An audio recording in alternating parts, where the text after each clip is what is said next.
Hey there everyone, welcome back to my crafting world. My name is Anna.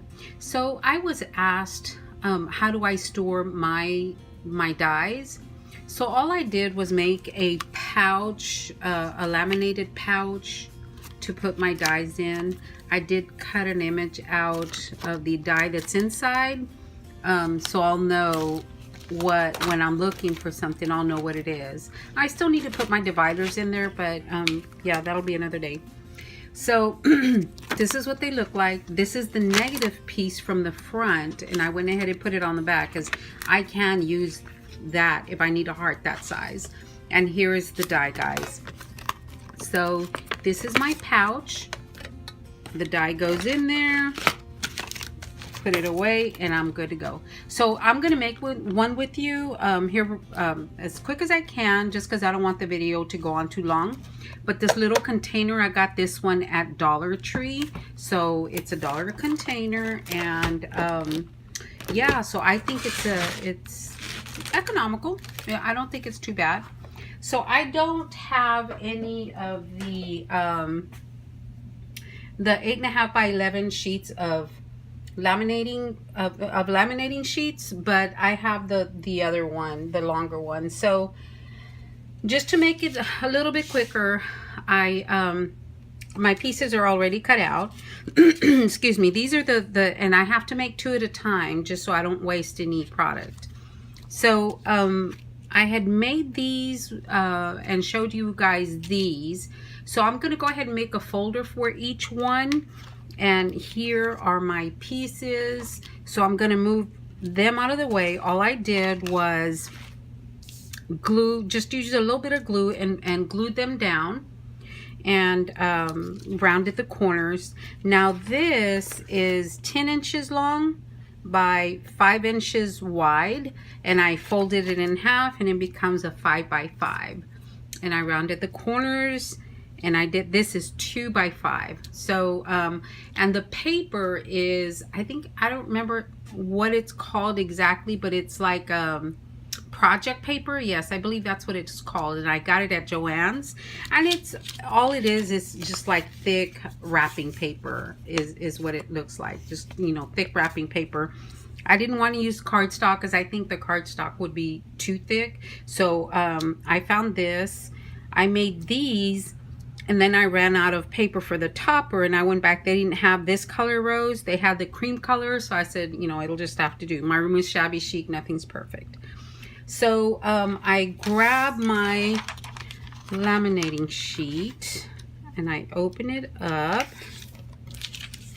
and I put my, oh come on, these are hard to open. Okay, so what I do is I put my open side, I put it to the top, and I go ahead and line it right to the edge, and then I go ahead and, you know, look at the bottom to see how far down. I don't want to have to trim a whole lot, so I put it close to the bottom to where I don't have to trim that part.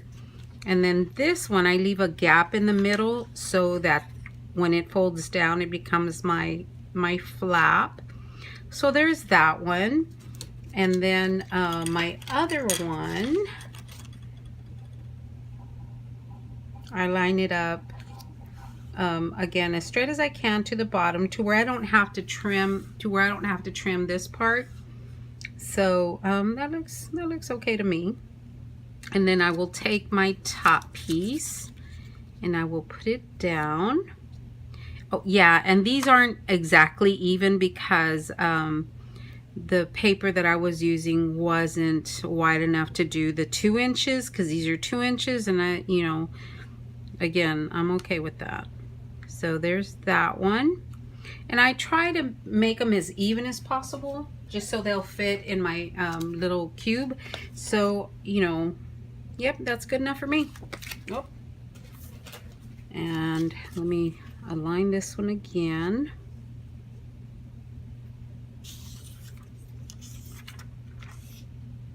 There we go.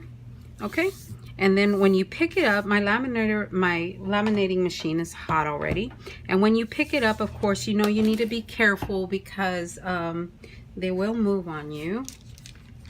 And I am going to pick these up. Hopefully they don't move. I'm going to put it through the laminator. And mine's just one of those Amazon Basics laminating machine. But anyway, that way my little guys have a home to live in. And I will, you know, and I thought I had the smaller size on the laminating sheets. I hate all this waste. Because look at that. I could have laminated something else right here. Except another envelope wouldn't fit. I should have looked for something to laminate. But anyway, so the laminator is going. And I do laminate both sides. So this is, I may fast forward. Oh, I don't know. I'll just... The video is not going to be that long, so I'll just let it go. I'm at 6 minutes. So I hope you guys are having a good day, and I hope you you let me know if you give this a try. I mean, it works for me. My little box is full. I have several boxes, and I do keep the boxes in my Rascog cart. My Sizzix Big Shot is on the top. And then in the middle basket, I'm laminating the other side, guys. In the middle basket, I have my dies, and I have two of the little boxes. And one box holds my bigger dies, like the shapers and movers and the steel rule dies that I can't put in a pouch, but you know, they really don't need it because they're so big.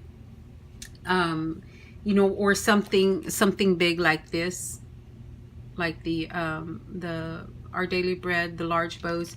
I'm not making a pouch for this because they are so big. And if I do make a pouch, it'll go in that second box that I have with my larger ones.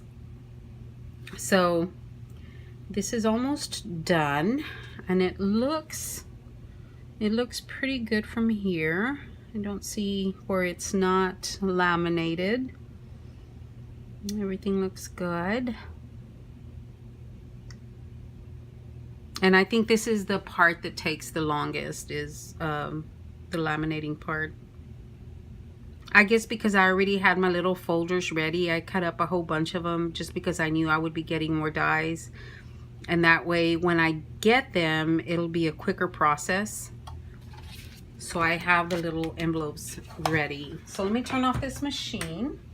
Okay, so the next thing I need to do is cut those down.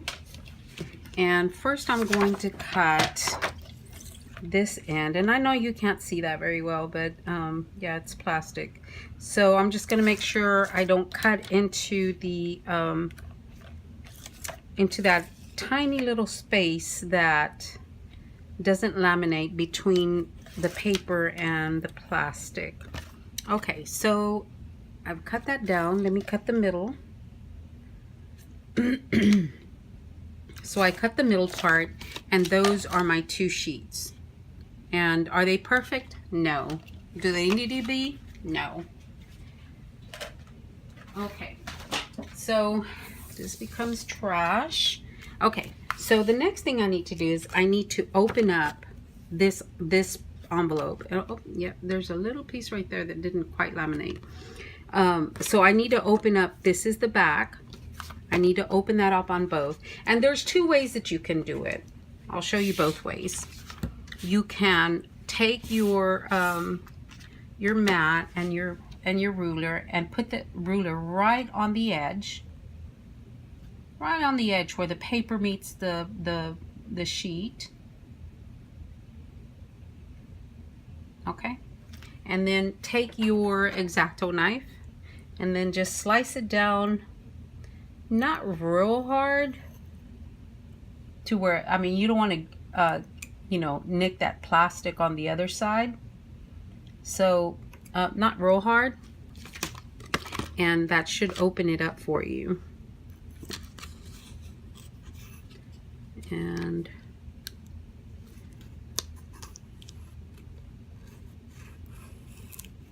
there you go. It's opened up. And that is where I would, of course, I'm taking all these off. I'm not going to leave it on the plastic, on the cardboard, because then it'll stick because of that sticky tape. But before I do that, I forgot. Before I do that, I am going to take my scissors and trim off a little bit of this paper, just to clean it up a little bit.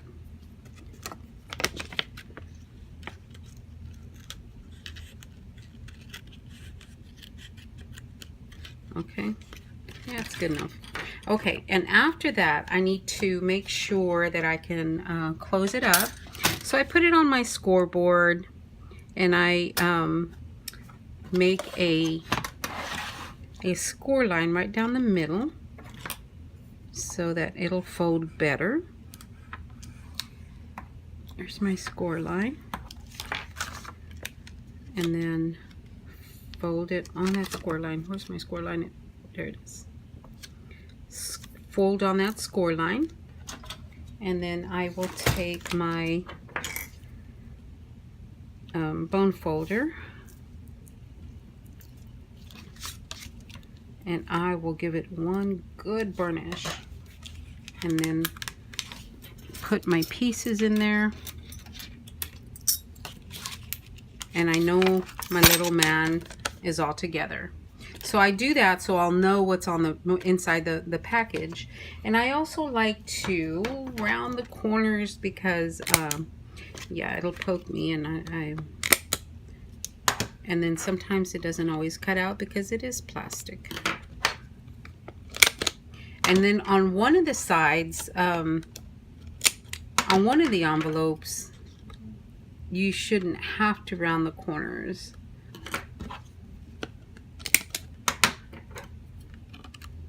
Okay, so on the last ones I did, my corner rounder rounded them pretty well, but I guess not this one. Okay, so, and there you go. And you could put a little piece of Velcro on it and close it up, but this fits snugly in the box, so I really don't feel like I need to. So the other way you can do it is, sorry guys, I was working with glitter. So the other way you can do it is you can just make a tiny slit on just, you know, just a little slit on the corner of your envelope, and then you take your X-Acto knife, cutter, whatever you're using, and then just cut all the way down. I hope you can see that. I have to see what I'm doing because I don't want to cut myself. And then just cut all the way down. That way you know that you're not cutting that second layer of the sheet. And I go all the way to my corner. And then I come in with my scissors and I trim that away. Because if it's jagged, you know, you could really cut yourself. So, and make it smooth. And there's the opening to my second pouch, my little trumpet player. And then I'm going to try to round these corners.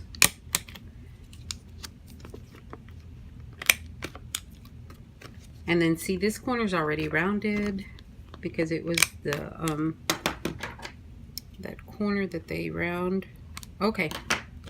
And I am going to make my little crease line. You could actually, I mean, just crease it yourself, but when you do that, I'm going to show you what it does.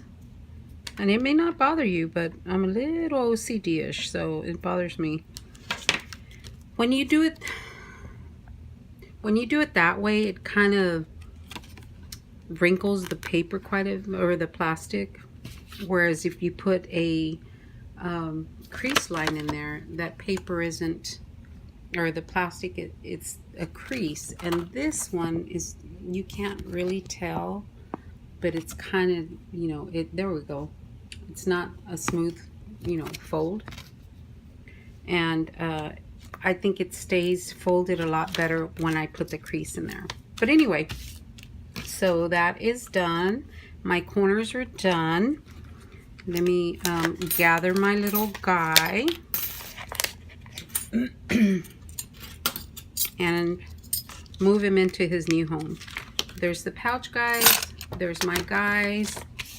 They have a new home. Guys, I hope you learned something, and I hope I was encouraging. I will talk to everyone later. Have a great day, ladies and gentlemen.